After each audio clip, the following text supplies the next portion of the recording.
Hello everyone, this is Jeremy and welcome back to Retro Fat, where we are continuing our journey through Just the 10 of Us in our second rewatch of the series.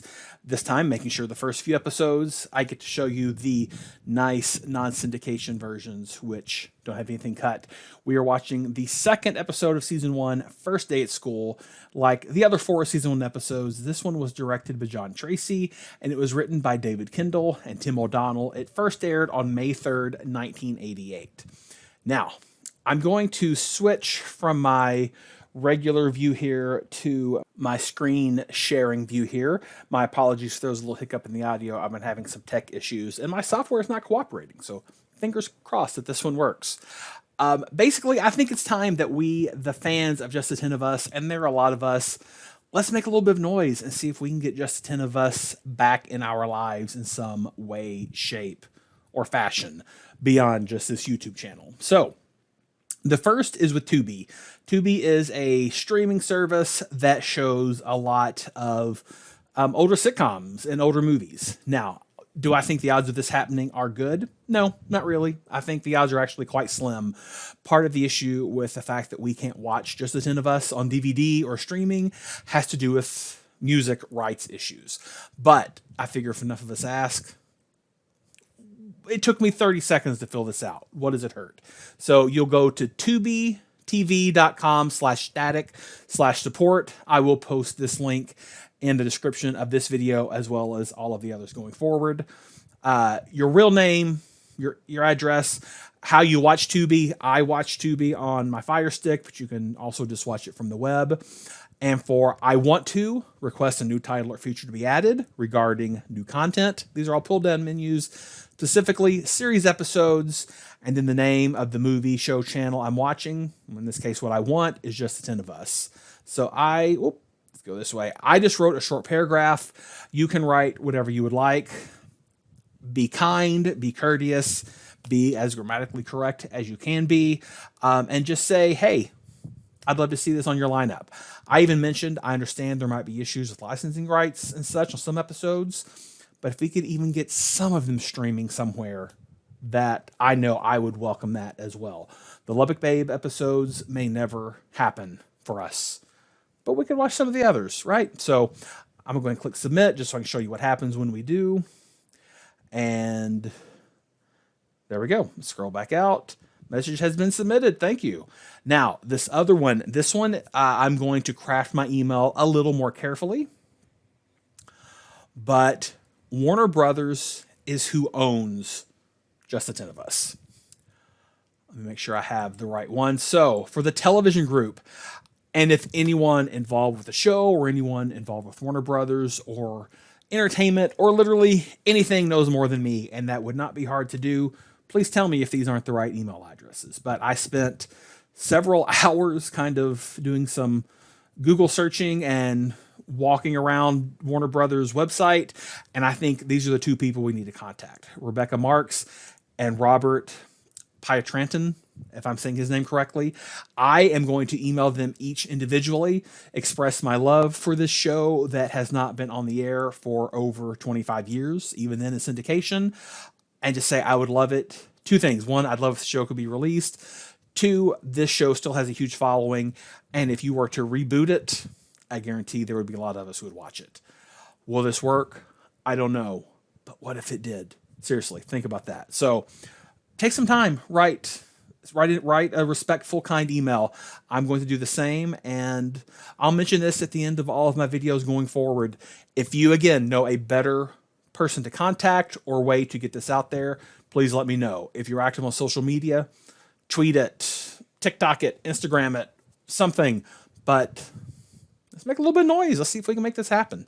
Okay, enough of that. Let's start watching episode 2.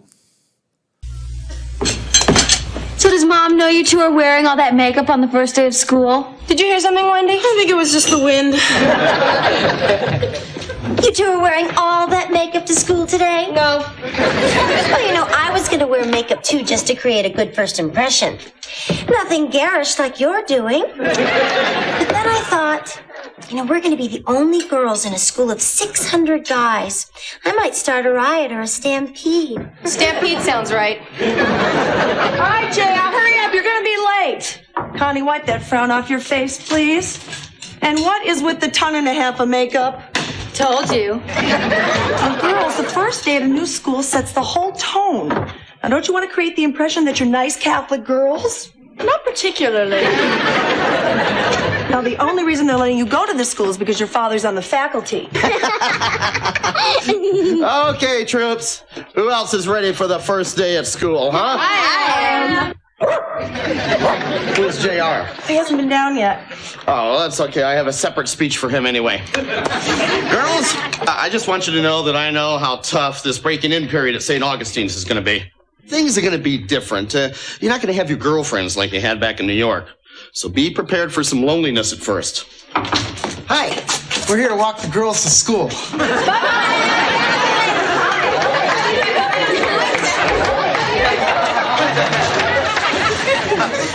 So, where was I? So be prepared for some loneliness at first. A few thoughts. First, I know that George Dibby passed away recently. He was part of the Just the 10 of Us family, just not a part of the family that those of us who watched at home got to know. But after talking with Bill Kirchenbauer during the finale reaction we did a few weeks back, I know that he was responsible for a lot of the lighting in this show. And did you notice how beautiful the morning sun coming in through the kitchen window looked? I can't remember ever looking that authentically real. Like, it looked like a real kitchen with like morning sun coming in. I thought that was a really something that made this show really stand out. Another thing that I have to notice was they were all wearing their normal style clothes, with the exception of Connie, who I'm pretty sure was wearing her private school uniform from her school in New York. I noticed that it had a P on it. It's not like she was wearing a female version of the St. Augie's student uniform. One last thing I want to share, and I'm so sorry I have forgotten who said this, but a week or so ago on the pilot reaction, the most recent one, somebody commented that he had the chance to talk to Heather Langenkamp prior to COVID and learn some kind of behind the scenes info. And one of the things he shared, which I thought was really cool, was that the scene of this, the Lubbock's vehicle driving across the U.S., they actually drove it across the U.S., which that makes sense. But apparently they used like blow up dolls, like stand-in mannequins, I guess, for all the distance shots. So I'm going to pay really close attention to the credits this time. I felt like there were times that the vehicle looked kind of empty, but I'm going to see if I can differentiate people versus figurines in the opening credits here. All right, let's keep watching. It's a race and I know I can win it, 'cause I'm learning the rules of the game. If I can stay on the ball, take it minute by minute, I just might make the Hall of Fame. What can I say? I'm doing it the best I can. Leaning on nobody but me. Oh, seeing it from where I stand. Nothing comes easy. Oh, I'm always bringing home second places. At the end of every one of my daisies, a house with all of the bases that keeps me doing it the best I can. Yeah, I'm doing it the best I can. I'll keep on doing it the best I can.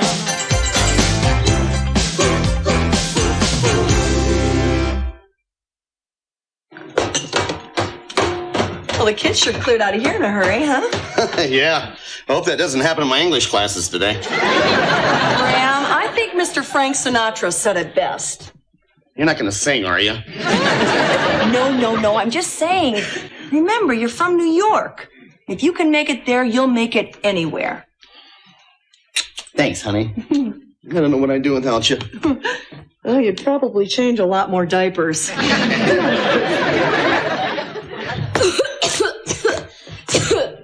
Dad, I won't be able to make it to school today. I'm sick. Son, you don't look so, your spots are coming off. It must be serious. No, it must be your monster makeup. Well, it looked pretty real, didn't it? Son, look, I know how you feel. You're worried. You're scared it won't be the way it was back home. You're asking yourself, will they like me? Will they respect me? Will they think of me as a professional educator?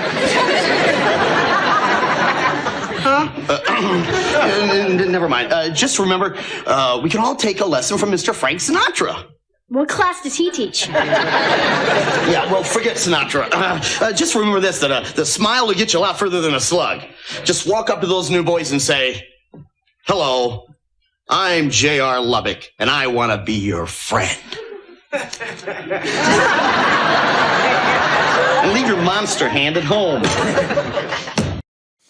All right, so JR was wearing the same logo that Connie did, which it looks like in this photo, Sherry's wearing it as well. So I'm wondering, is JR wearing his old private school uniform before he gets his St. Augie's one? I'll have to look and see what's going on in the background with some of the other students. Another thing I'm curious about is obviously with Graham being a teacher, he has at least a bachelor's degree. I'm just wondering if he has a master's degree. And I don't know what would have been required in New York State at this time in the late 80s. Anybody who might know, please weigh in. I'm very curious about that. We know he was a public school educator, so had to have at least that bachelor's in certification. I'm going to do a little bit of research on that as well. Do California and New York have certification reciprocity as well? Because not all states do. It's something... I'm a professional educator who helps people become teachers. So this is something that kind of viewing this through the lens of my own career. The other thing is Graham taught in New York City public schools. I do not think he would have ever given his son that advice. It's a good setup for what's going to happen, but I don't think he really would have done that. All right, let's keep watching.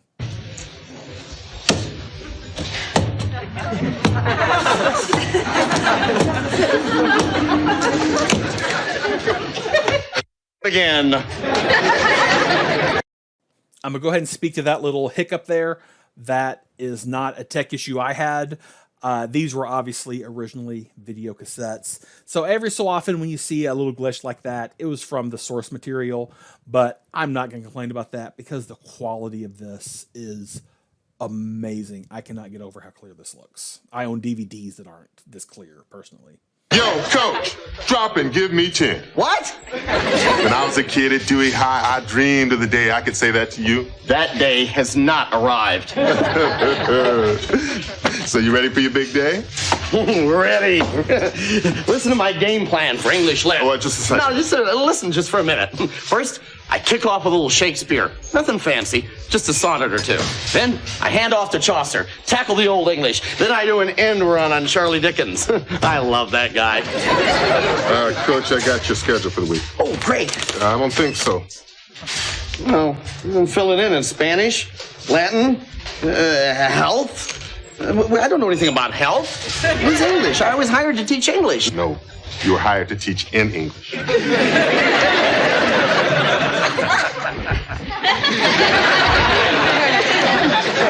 you need to see a counselor for anyway? Schools like to find out who you are before they destroy you emotionally. You know what I'm thinking? Every boy at that window knows what you're thinking. Hey, yo!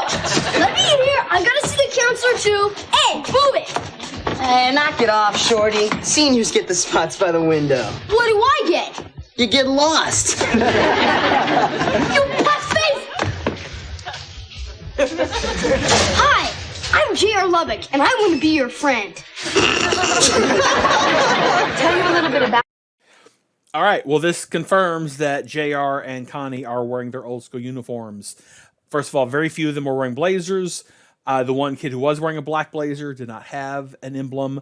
We also see the very well-known St. Augie's Hippos emblem on a few things as well. So it's an interesting recycling of uniforms, I suppose, there. We get a lot of information here about the family, which I think is a really clever way to do this in just the second episode.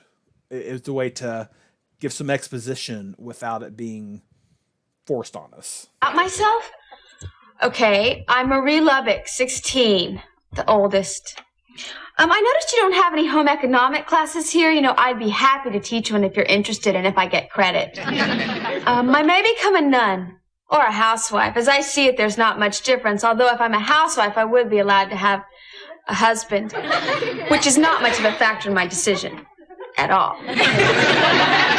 Wendy Lubbock, 15.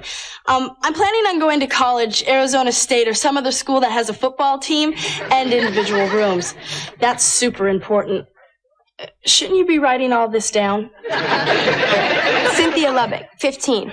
Wendy, the blonde, is my fraternal twin, but actually, I'm 11 minutes older and wiser. I plan on going to college. Whatever school Jack's when, you'll be my first choice. Constance Lubbock, 14. Well, I'm not the Earth Mother Marie is, or as bubbly as Wendy is, or as you-know-what as Cindy is. Okay, I hate to write, so I guess a writer is what I'm destined to become. I've accepted that life is pain, and I say, fine, if that be my lot, then let the suffering begin. Excuse me. I gotta write that down. All right, a lot of info there. Let me see if I should be taking notes, and I didn't. So this is more, I mean, we know that Wendy and Cindy switched personalities. Cindy, toward the end, like really by episode 6 on, I think, is bubbly and ditzy. Wendy, never really bubbly. I think toward the end, Connie would probably call Wendy a schemer or a flirt, maybe even a tease if she's being really kind of mean, which, you know, would fit with Connie's personality. Connie felt pretty nailed in here. This feels very authentic to Connie. Marie still feeling it out. She doesn't make a huge shift, but she called her an Earth Mother here, which I think fits for right now. Later on, I think she'd be more likely to call her, like, you know, if Mother Superior or something, if she were going to be a little mocky about it, because again, Marie, we know Marie has a freak flag and she flies it on occasion, but anyway, a lot of info there. We also learn that Wendy plans to go to college. She mentions Arizona State. Cindy plans to go to college, and she wants to go anywhere that doesn't accept Wendy. That rejects Wendy, rather. That's pretty funny, but I don't see later Cindy really wanting to go somewhere that Wendy doesn't go. As twins, they're obviously the closest of the 4 older sisters. Here they seem to be a little bit at odds in kind of a not too serious bickery sibling kind of way. But I think if we had asked Cindy this in season 3, she would have absolutely said she wants to go wherever Wendy goes. Sherry Lubbock, 8. At St. Paul's in New York, I was taking 7th grade computers, 9th grade algebra, and conversational Latin. So as you can tell, I'm not your everyday little kid. Am I allowed to eat these candies, or are they just for you? All right, St. Paul's. This may have been said previously, and I just happened to overlook it, but JR and Connie had the P. That's confirmed. And Sherry here, she was set up to be like the child genius. We later learned that she isn't really. But again, I've always said I think Wendy's the smartest Lubbock. But Heidi Ziegler plays a cute, precocious, not really nerdy, but again, child genius sort of character here really well. And then here we have JR. Hello, I'm J.R. Lubbock, and I want to be your friend. Anything else? All right, people, my name is Coach Graham T. Lubbock, and I'll be covering Spanish dos while Mr. Clemente is straightening out his little citizenship misunderstanding. All right, people, my name is Coach Lubbock, and for the next few days, I'll be covering Latin 4. All right, settle down, you guys, or a couple of you wise guys are going to drop and give me 10. Or, as we say in Latin, drop and give me X. All right, people, my name is Coach. And as you all know, this is health. And this week we will be covering sex education. I'll be telling you how... jeez Louise.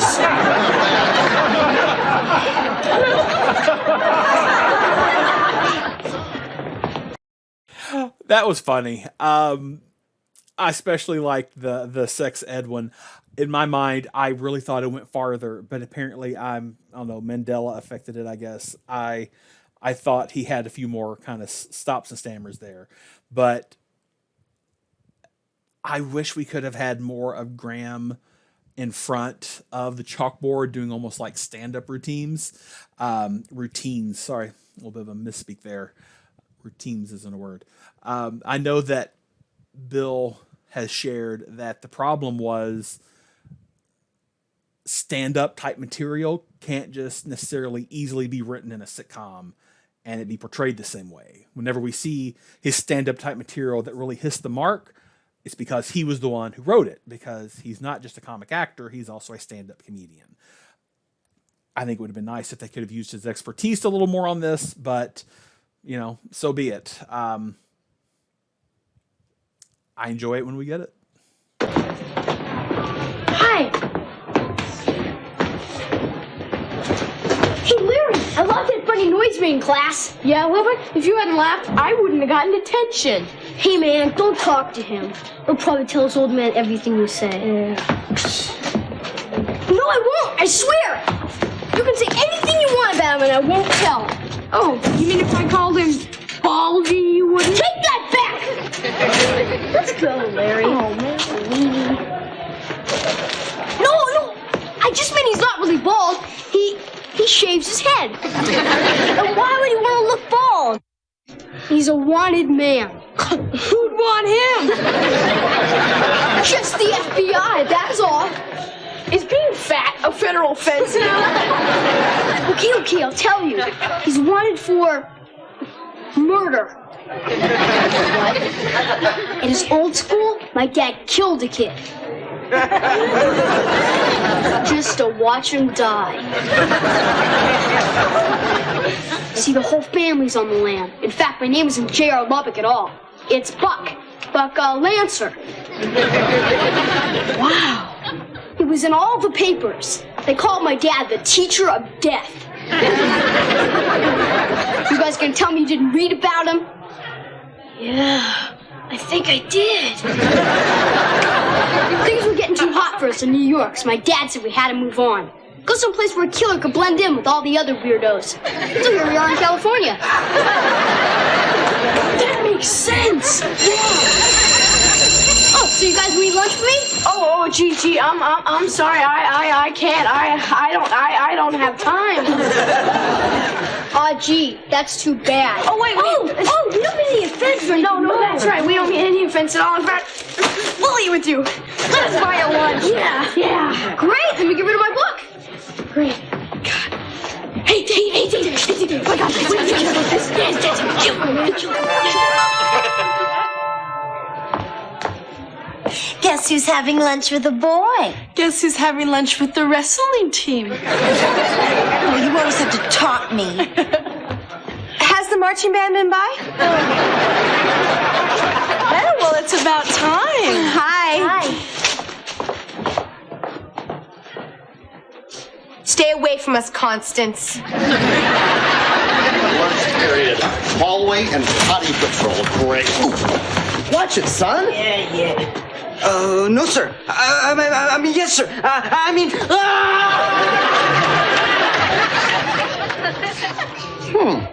Sir. I like that.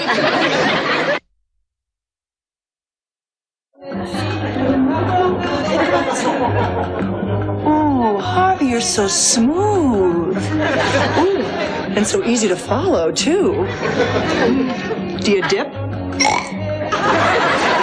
Close enough. Oh, hi, Mom. Oh, Oh, hi, Pumpkin. So how was your first day? Oh, it was great. These are my new friends. Oh, dear. Hey! Well, hello there, and what are your names? Larry, Scott. Listen, guys, I got a ton of spaghetti in the other room. Would you guys like to stay for dinner? No! No? Yes! Well, okay, you guys have fun. So, you guys like monster makeup? I got a whole bunch up in my room. We can go turn ourselves into the living dead. That was the living dead, right, Buck? Hi, girls. How was your first day? Terrible. Worst day of life. What happened? Wendy scared all the boys away. What? That's the only explanation that makes any sense. I mean, none of those guys fell for your breathless, hungry act. It's not an act. All I know is that before they got to know you, it was wall-to-wall guys. I mean, 2 of them wanted to give me their cars. And then by the end of the day, they were all staying away from me like I was Connie. Oh, Connie. Honey, so how was your Don't even ask. Today was no different than any day I went to school in New York, with a possible exception that God waited till the afternoon to remind me that I'm not a sex object. And now I have to go upstairs and face Wendy and Cindy gloating over how many dates they have. They don't have any. Really? Really, they had a terrible day. Thanks, Mom. You always know the right thing to say. Hey, Mom. Oh, Marie. How's school for you? This is a weird school. Yeah, so I've heard. You know, I'm in biology class, right? And I pick up my scalpel, and this guy starts begging me not to hurt him. Hi, Mom. I love this school. Every boy was afraid of me. Oh, that's great. Elizabeth, I'm home. Marie. Marie, right. Would you explain that to Sherry, please? Between the 2 of us, I like it when guys are afraid of me, too. That is the Freaky Marie we're going to get to know a lot better.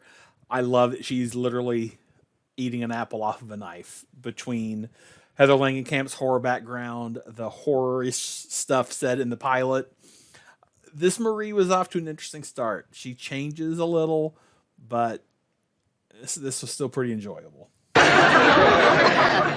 Elizabeth, do you have any idea what kind of day I had today? Oh, honey, no. Just the best doggone day of my entire teaching career.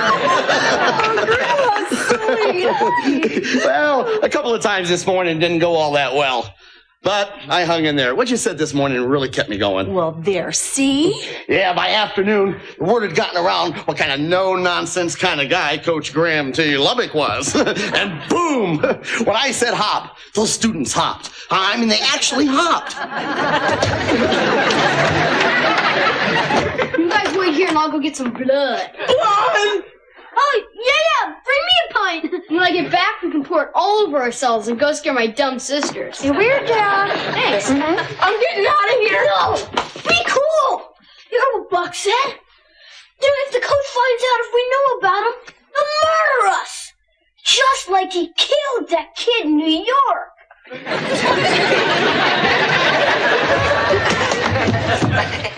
And Mr. Stump, in detention, he said not a day had gone by that he hadn't thought about doing exactly what I'd done. Gee,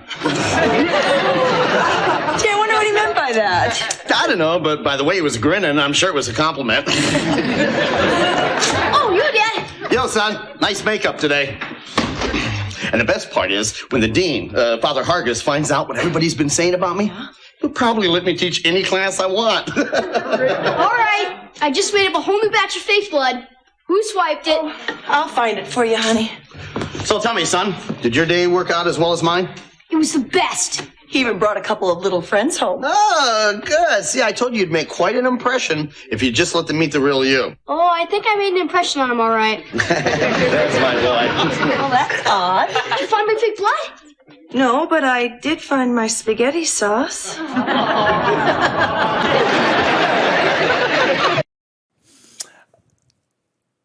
Aside here, JR's shirt is a Nightmare on Elm Street 3 shirt. He wears a lot of, obviously, Freddy material.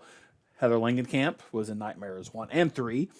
This was filmed before, to the best of my understanding, Brooke Theus filmed Nightmare 4 in the break between seasons 1 and 2. She actually, so like her blonde hair is her actual hair color. Debbie, the character she played, had to be brunette because there was already a blonde and another very light red-haired character. So Debbie became a brunette. But I love the Nightmare on Elm Street connections with Just the Ten of Us. And I think that's part of the reason, truthfully, this show has this longevity, because I know there are a lot of us who are huge fans of both franchises. And honestly, I don't know very many people around my age who are also Nightmare fans who are not also appreciative of Just the Ten of Us. Only we could have had Jamie Luner in there somewhere. Oh well. What a terrible rumor. It's probably been spread all over the school. Yeah, by this guy, Buck. So I haven't lost my touch with the guys. Wendy, what's it like to be so desperately shallow? It's not bad, actually. Yeah, well, I just want to ask those friends of JR who this Buck guy is.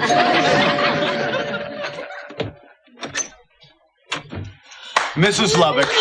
Oh, yes, Father. I'm Father Hargis from... Oh, the Dean. Well, isn't this a nice surprise? Come in, come in.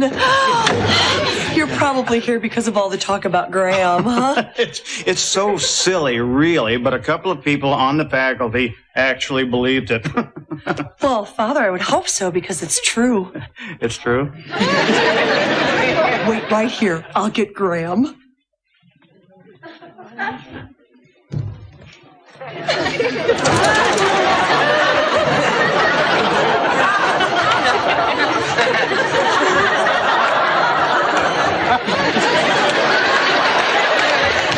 Father Hargis!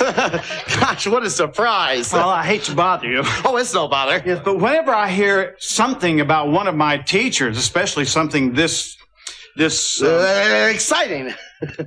Okay. I check it out before I act. Well, I can assure you that everything you've heard is absolutely true. Good God, you sound proud. Oh, you're right. I guess I shouldn't be. Pride is a sin. It was no big deal. No big deal? Oh, excuse me, Padre. I gotta go upstairs and strangle one of my kids. Do I have a surprise for you? Homemade lemonade. No, thank you. I have to be going. Would you get my coat, please? Oh, but you just got here. Please have a drink. You told these kids that Daddy murdered somebody? I'll forget about it, I swear! I forgot about it already! All right, somebody's gonna get it.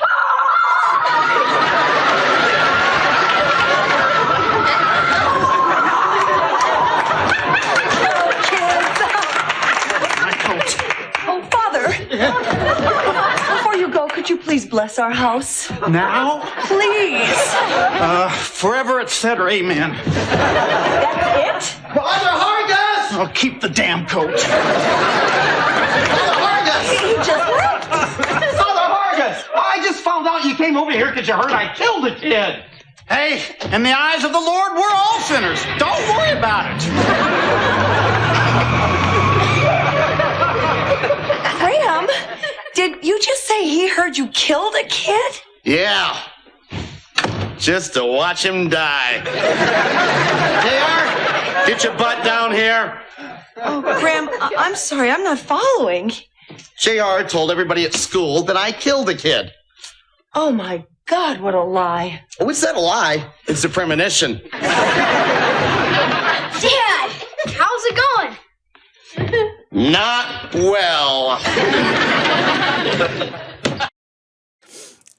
Really quickly here, that was an almost farcical set of like comedy of errors types of misunderstanding that played out beautifully. I loved it. Did you also notice, I'm assuming here that when Frank Bonner came on as Father Hargis, you heard someone start to clap and then it immediately stopped. I can only assume there was someone in the studio audience who was very excited about it, and then not everyone piled on. But I love that whole sequence, especially him taking a drink of the water. blessing the house forever, etc. Amen. And then running out without his coat. Loved it. Loved every bit of it. Probably curious how this whole mess started. Can the poop, son. You owe me one doozy of an explanation. Well, I don't want to hear it. Do you know the damage you've caused with your story? I mean, this was my first day at a new school. I wanted my students to think of me as someone they should respect and listen to. And now, instead, because of your lies, they sit there hanging on my every word, answering every question, and always addressing me as sir. And that's bad? Never mind. Let's talk about how your lie affected your sisters. You realize that not one boy in this entire campus will come within 100 yards of them? Dad, you're smiling. No, I'm not smiling. That was gas. JR, what were you thinking about to tell such a lie? I just got tired of nobody being friendly to me. All the guys were nice to Cindy and Wendy and Connie and Marie and even Sherry. I mean, life would be so much different if I wore a dress and makeup. It certainly would be. I mean, for girls, it's easier. Everybody likes girls. Please, don't bring sex into this. Dad, they were saying really bad stuff. Never mind. What? What? About you, okay? You. What were they saying about me? I don't remember. What? They said you were a bald-headed guy. Well, I am a bald-headed guy. We don't say that kind of stuff about you around me. So in order to protect me, you told them I was a killer? Well, there was nowhere else to go once I said you shaved your head. What? Listen, Dad, I'll do whatever you want to make up for what I did. Well, I hope you mean that. I do. All right, well, tomorrow you're going to personally spread the word that you made up that story. I will. First thing in the morning. I'll start with your students. Well, I don't see any reason why you couldn't start with kids your own age and kind of work your way up to my students later on in the afternoon, if you have time. I want you to go upstairs and sit and think about why lying is wrong. Yes, sir. Well, I sit out here and think about what a great kid I got.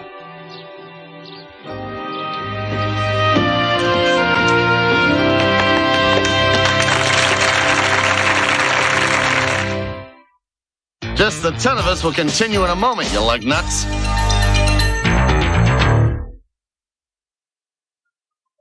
(10:35) at St. Augie's Student Radio. This news item just in. Coach Lubbock never killed anyone. That's it. Now here's Richie Valens.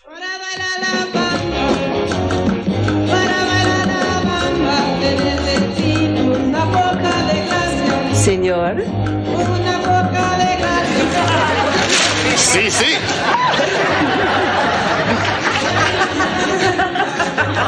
Oh, Graham, you're so smooth.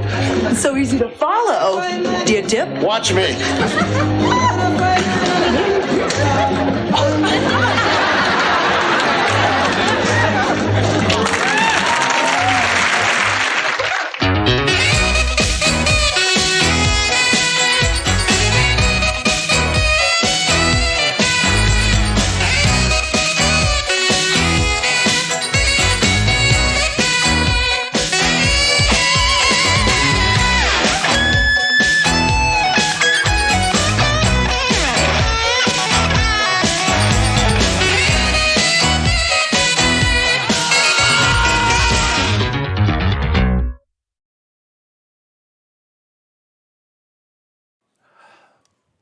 Love this show. Even from the first episode, this was a great show. Even as they were still finding their way and finding their footing and their voice and their style, this was a fantastic show. I think part of that is that we only had 2 full seasons and 1 very short season. So the style, the theme of the show didn't have time to shift over 7, 8, 12 seasons the way some shows do. But I loved it. I loved everything about the show. And it's just nice getting to almost step back in time and hang out with the Lubbocks in the late 80s when things were simpler. Fun show, fun family. Let's keep watching. I'm not going anywhere if you aren't. So everyone have a wonderful 2 weeks. I will see you, I guess the next time will be late last week of May. So in about 2 more weeks, we'll watch the 3rd episode. See you then.